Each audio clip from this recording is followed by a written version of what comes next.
오늘 이 마태복음 26장 6절이야 10절에 기록되어 있는 이 사건은 우리가 잘 알고 있는 내용이지요.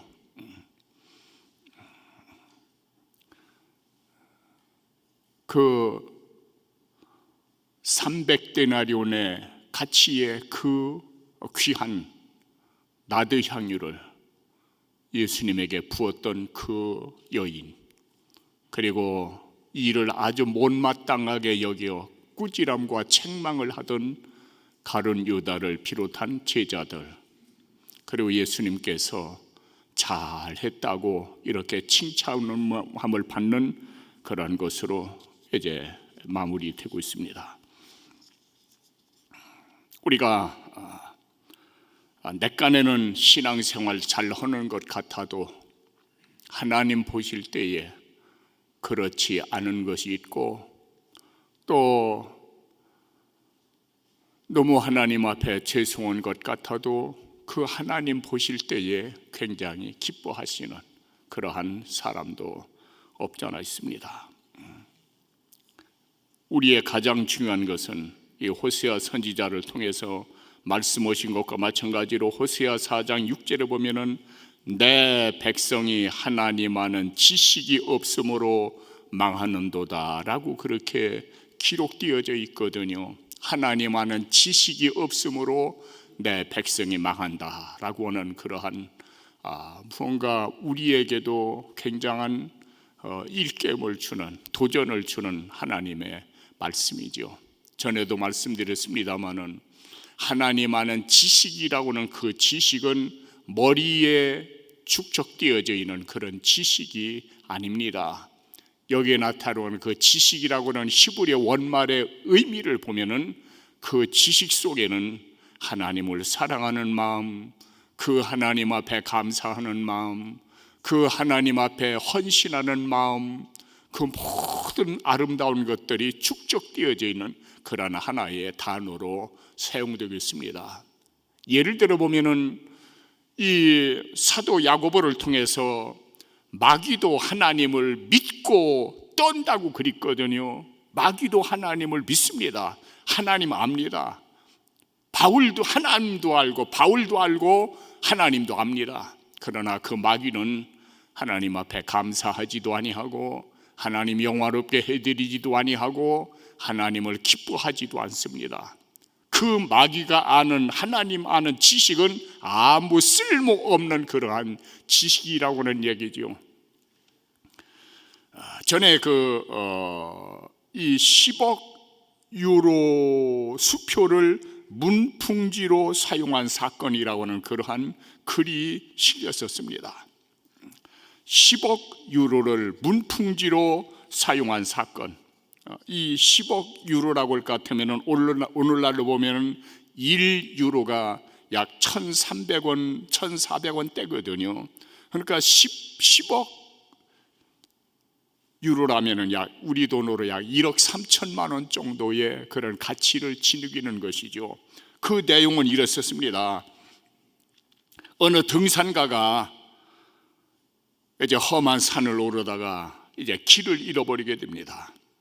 그리고 헤매다 보니까 해가 저물고 거기다가 갑자기 눈보라까지 치기 시작합니다. 이제는 죽었다라고 그렇게 생각할 쯤에 멀리 희미한 불빛이 보입니다. 그래서 목숨을 온갖 이제 어려움을 잃어가면서 그 집으로 향합니다. 조그마한 산간 초가집이었습니다. 달찐 상태에서 계시냐고, 누구 계시냐고 그렇게 물었더니 어떤 할머니가 그 방에서 나옵니다. 그 할머니를 보는 순간에 그냥 그 자리에서 이렇게 쓰러지고 말았습니다. 얼마 후에 깨어나서 보니까 그 할머니가 자신을 간호하고 있었습니다. 그리고 그 할머니 하는 말이 이제 정신이 드느냐고. 이 등산 왔던 분이 참 죄송하다고, 허락도 없이 이렇게 피해를 끼치게 되어져서 너무너무 죄송하다고. 그랬더니 그 할머니가 아니라고, 이제 머물다 가야 된다고. 그리고 나서는 이 눈보라가 멈추려면 며칠이 있어야 이 눈보라가 그쳐진다고. 그리고 나서 그 할머니가 온갖 정성을 다해서 이제 등산 왔던 그를 간호를 해줍니다.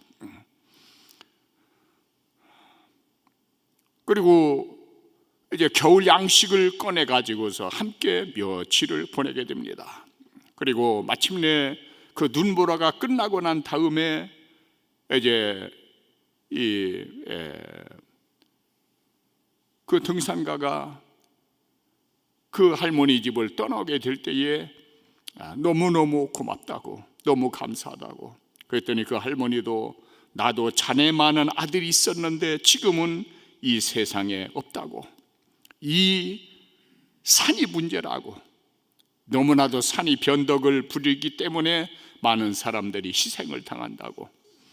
이 등산가가 이 생명의 은인인 할머니에게 무언가를 보답해야 되겠는데 라고 생각하면서 이렇게 둘러봤습니다.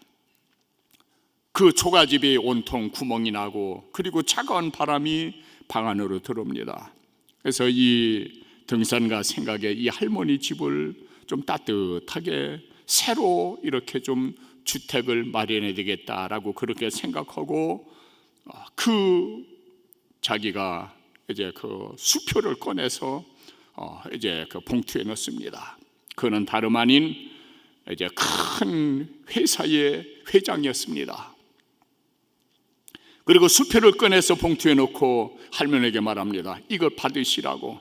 할머니가 이게 뭐요라고 부르니까 이것만 있으면은 겨울을 따뜻하게 보내실 수 있을 겁니다라고. 그리고 난 다음에 그 수표를 드립니다. 그리고 흐뭇한 마음으로 그 회장이 그 할머니 집을 떠나서 집으로 돌아옵니다. 그리고 이제 몇 년의 2, 3년의 세월이 흘렀습니다.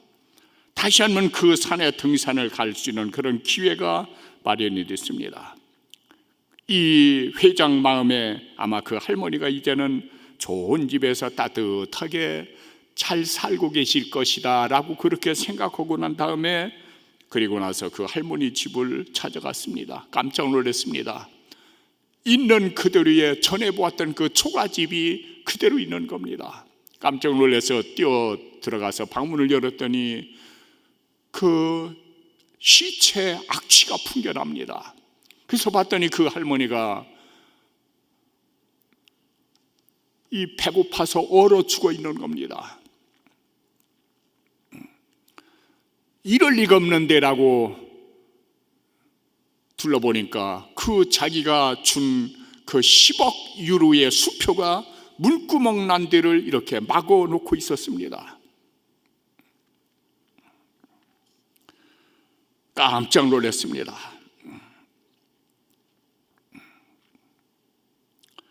그 할머니가 살 수 있는 새로 집도 지을 수 있고 또 이제 따뜻하게 살 수 있는 그 거액의 금액인데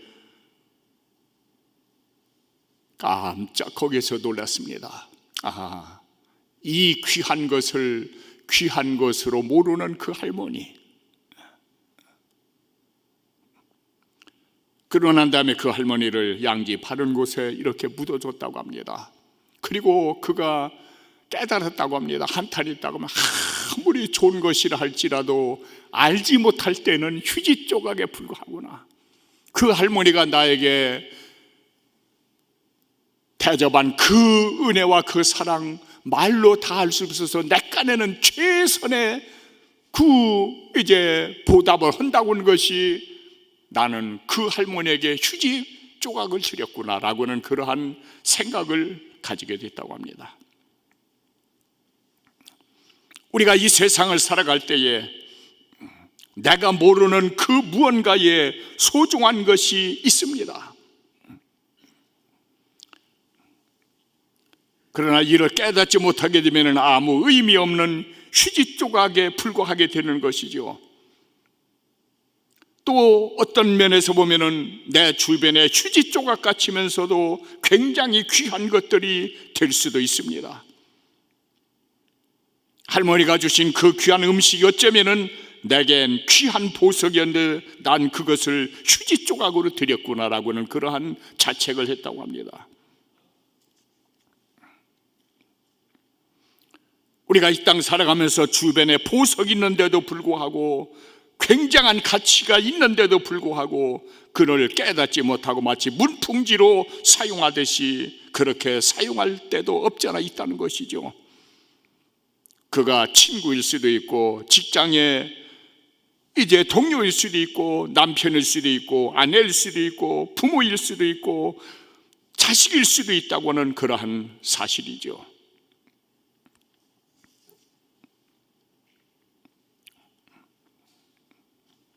호세아 2장 5절에 기록된 말씀을 보면은 그가 이르기를 나는 나를 사랑하는 자를 따르리니 그들이 내 떡과 내 물과 내 양털과 내 삶과 내 기름과 내 술들을 내게 준다 하였습니다.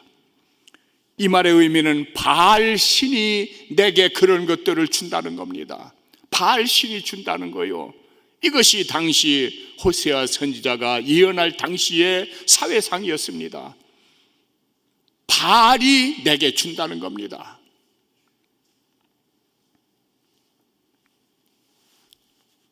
역사적으로 보면 물론 그 바알은 농사의 신입니다. 그러니까 농사를 지키기 위해서는 바알 신을 섬겨야 되는 것이죠. 일종의 민족신이 되어버린 것이죠. 하나님도 민족신이 되는 것이죠. 여호와는 나의 목자시니 내게 부족함이 없으리로다. 하나님은 목자의 신이지 민족의 농사의 신이 아니라는 얘기요. 그러한 잘못된 신앙관이 저들의 삶을, 하나님을 대적하는 그러한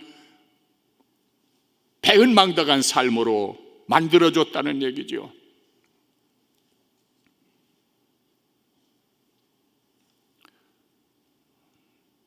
좀 더 이 말씀을 깊이 생각해 보면은 이 바알신은 한마디로 풍요와 다산을 상징하는 그러한 신입니다.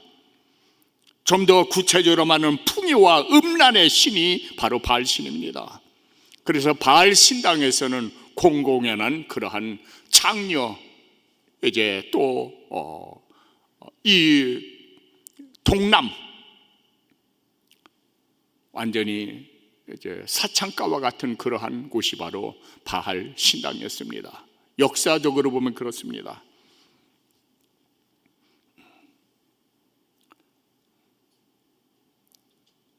모세가 이스라엘 민족을 이끌어갈 때에 금송아지 사건이 나타나죠. 모세가 하나님 만나러 가서 도무지 내려올 생각이 없습니다. 모세가 죽었다라고 생각했습니다. 그러나서는 아론을 향하여 우리를 인도할 신을 만들 때에 송아지 신을 만들었습니다. 그 송아지 신이 바로 바알 신입니다.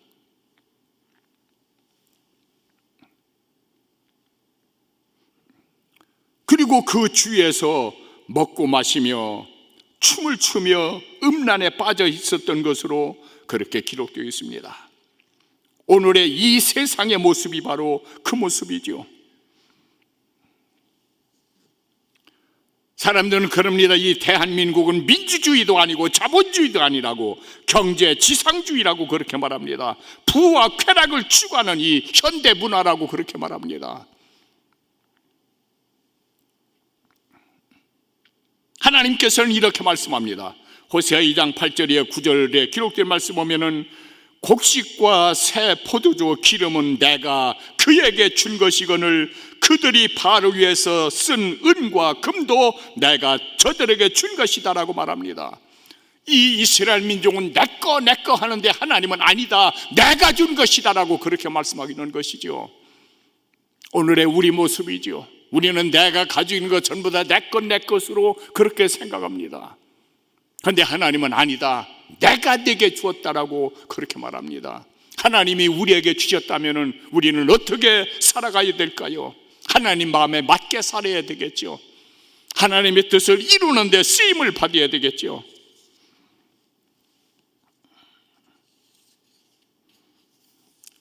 이 세상에 소유하고 있는 모든 것들 하나님이 우리에게 주신 것입니다.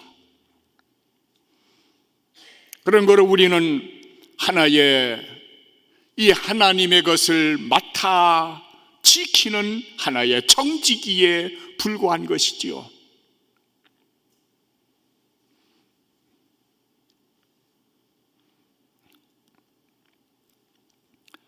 역사적인 한 예를 보면은 유다 백성들이 바벨론 포로 직전, 그리고 바벨로니아의 포로가 되어졌을 때에 저들이 가졌던 신앙 사상이 에레미야 44장 17절에 보면은 이렇게 나타나네요. 우리 조상들, 우리 왕들, 우리의 통치자들, 그들이 하늘 여왕을 섬겼다는 겁니다. 이 하늘 여왕을 섬길 때에는 양식이 풍부했고 형통했고 재난도 없었다는 겁니다. 그런데 이 하늘 여왕 섬기는 것이 끊어졌을 때에 이러한 어려움과 고난이 왔기 때문에 우리는 다시 하늘 여왕을 섬기겠다는 겁니다. 조금만 더 깊이 생각해 보면은 이스라엘 민족이 하늘 여왕을 섬기게 된 그 목적이 어디냐면은 양식이 풍부하고 형통과 재난이 없었다는 얘기죠. 저들의 삶의 초점이 이 세상에 국한되어져 있었다는 얘기죠.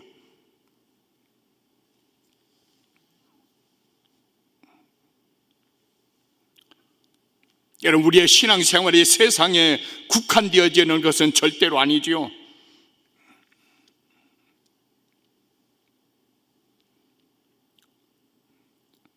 적어도 우리의 신앙생활의 최종 궁극적인 목적은 늘 입버릇처럼 말씀드렸듯이 영원한 생명입니다.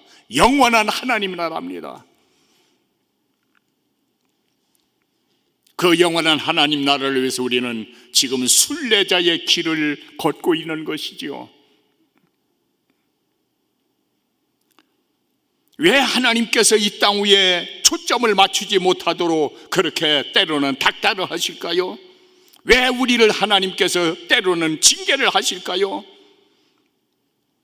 이 고린도전서 11장 30절 이하 32절에 기록된 말씀 보면은 예수 믿는 너희 중에 약한 자와 병든 자가 많고 잠자는 자도 적지 아니하니 우리가 판단받는 것은 주께 징계를 받는 것이니 이는 우리로 세상과 함께 죄 정함을 받지 않게 하려 하심이라라고 그렇게 기록되어 있습니다. 왜 예수 믿는 사람들의 어려움이 끊어지지를 않습니까? 왜 고난이 옵니까? 왜 많은 이제 병든 자들이 생겨납니까? 왜 자꾸 죽습니까? 여기에 성경은 세상과 함께 죄의 정함을 받지 않게 하려 하심이라. 이 세상에 하나님의 마지막 심판을 받을 때에 너희는 그 죄의 정죄함을 받지 않게 하려고 이미 너희에게는 하나님의 사랑의 책찍이 너희에게 임했다는 겁니다. 그러니까 우리는 이 세상 살아갈 때 오는 모든 어려움, 모든 고통, 아픔, 이런 것들을 감사로 받아야 되는 겁니다. 우리를 향한 하나님의 사랑이죠. 하나님의 축복이죠. 하나님의 은혜죠. 그런데 우리는 그 믿음을 확보하지 못하고 있다는 것이죠. 이 로마서 8장 1절에 보면은 그러므로 이제 그리스도 예수 안에 있는 자에게는 결코 정죄함이 없나니, 이 정죄라고는 말은 죄를 정하여 준다는 겁니다. 검사와 변호사의 논쟁이 끝나고 난 다음에 마지막 재판장의 언도가 바로 정죄입니다. 결코 정죄함이 없나니, 누구에게? 예수 안에 있는 자에게는 결코 정죄함이 없다는 겁니다.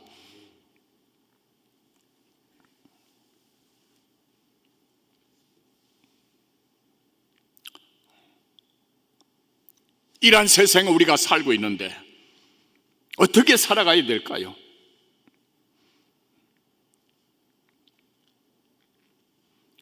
늘 말씀드립니다마는 마태복음 13장에 보면은 천국의 비유가 쭉 기록되고 있습니다. 여러 가지 천국의 비유가 기록되고 있습니다. 그 가운데에 13장 44절을 보면은 천국은 밭에 감추인 보화와 같으니, 사람이 이 보화를 발견한 후에 숨겨두고 기뻐하여 돌아가서 어디로? 자기 집으로 기뻐하여 돌아가서 자기의 소유를 다 팔아 그 밭을 샀느니라. 즉 자기가 가지고 있는 모든 재산을 다 팔아서 그 밭을 샀다는 겁니다. 왜입니까? 그 밭 속에, 그 밭에 보화가 묻혀 있기 때문이라는 겁니다. 그 보화는 바로 천국이라고 하는 것이죠. 여기서 얻을 수 있는 진리가 뭡니까?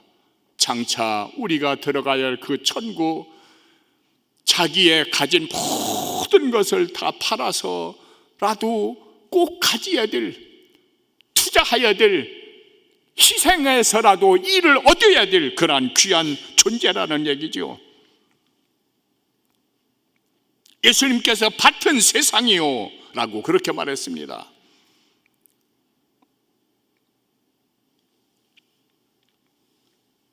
마지막으로 마태복음 25장에 보면은 마지막 심판의 그 모형이 기록되어져 있는데, 양은 오른편에, 염소는 왼편에 그렇게 나뉘어지게 되어 있지요. 그리고 오른편에 있는 자들 향해서 복받을 자들이요, 복받을 자들이요, 복받을 자들이요.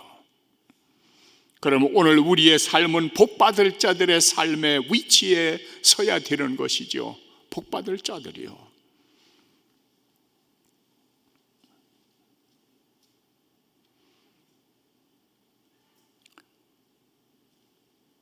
하나님 나라를 상속받아라. 그 복받을 자들의 삶의 스타일을 보면은 내가 줄일 때에 먹을 것을 주었다. 그리고 목마를 때에 마실 것을 주었다. 마시게 하였다. 내가 나그네 되었을 때에 영접해 주었다. 헐벗었을 때에 옷을 입혀 주었다. 병들었을 때에 돌아보았다. 옥에 갇혔을 때에 와서 보았다. 이것이 복받을 자들의 삶의 스타일입니다.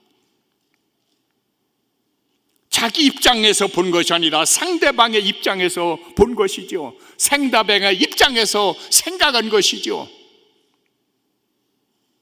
상대방의 입장을 헤아린 것이죠. 그런데 우리는 상대방은 생각지 않고 내 입장만 생각하는 거요, 내 입장만 헤아리는 거요. 나에게 유익이 되느냐 손해가 되느냐, 거기에다가 초점을 맞추는 거요. 하나님께서 우리에게 주시는 그 말씀과 너무나도 우리는 정반대의 어리석은 삶을 살고 있는 나 자신이 아닌가라고는 그런 생각을 가지게 되는 겁니다. 고린도서 8장 1절에 2절에 보면은 형제들아, 하나님께서 마게도냐 교회들에게 주신 은혜를 우리가 너에게 알게 하노니, 굉장히 귀하다는 얘기죠. 이 마게도냐 교회 성도들의 그 삶의 스타일을 너희도 알아야 된다는 얘기죠. 너희도 그렇게 살아야 된다는 얘기죠. 너희도 그러한 믿음을 확보해야 된다는 얘기죠. 그 마게도냐 교회 그들의 삶을 보면은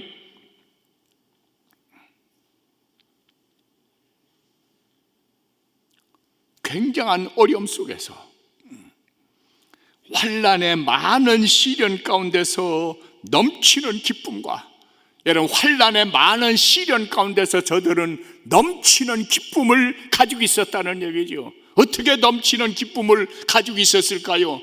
그 환난 주시는 분이 바로 하나님 아버지시기 때문에 그렇다는 얘기죠. 아버지가 하시는 일이기 때문에 그렇다는 얘기죠. 그런 거로 그 환난이 언제나 유익으로 나타난다고는, 복으로 나타나고 상급으로 나타난다는 그 사실을 저들이 알고 있었다는 얘기죠.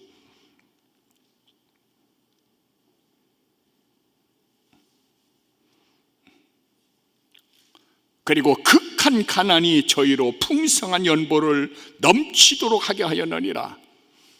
극한 가난 속에서 먹을 것도 제대로 공급받지 못하는 그런 상황 속에서도 하나님 앞에는 넘치는 감사로 드렸다는 얘기죠. 그것은 이 세상 사람의 삶의 스타일과는 완전히 다른 겁니다. 뿐만 아니라 우리에게 더욱 충격을 주는 것은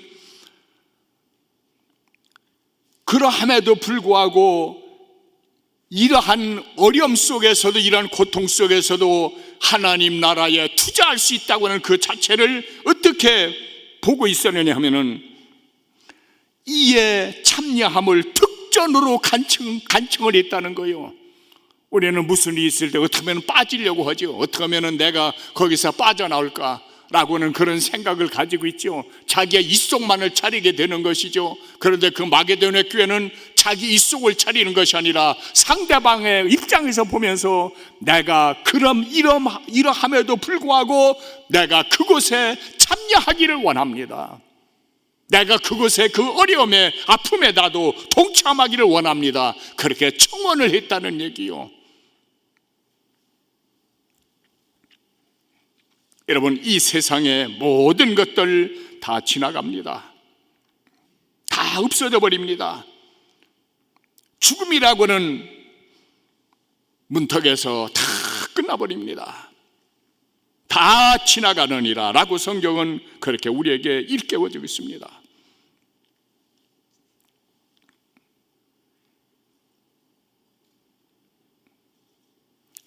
영원히 썩지 않고 영원히 쇠하지 않고 내가 영원을 위해서 현재 투자한 것만 완전히 내 것이 됩니다. 현재 내가 가지고 있는 것 엄격한 의미에서 내 것이 아닙니다.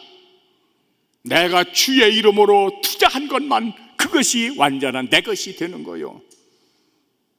우리에게 주어져 있는 기회들을 세월 허송하지 않고 관망자가 되지 말고 마치 마게도냐 교회들처럼 그 극한 상황 가운데서도 그 하나님 하시는 일에 동참하기를 원했던, 간청했던 그런 믿음의 낙원의 소유자들 되어지기를 내가 주의 이름으로 축원합니다.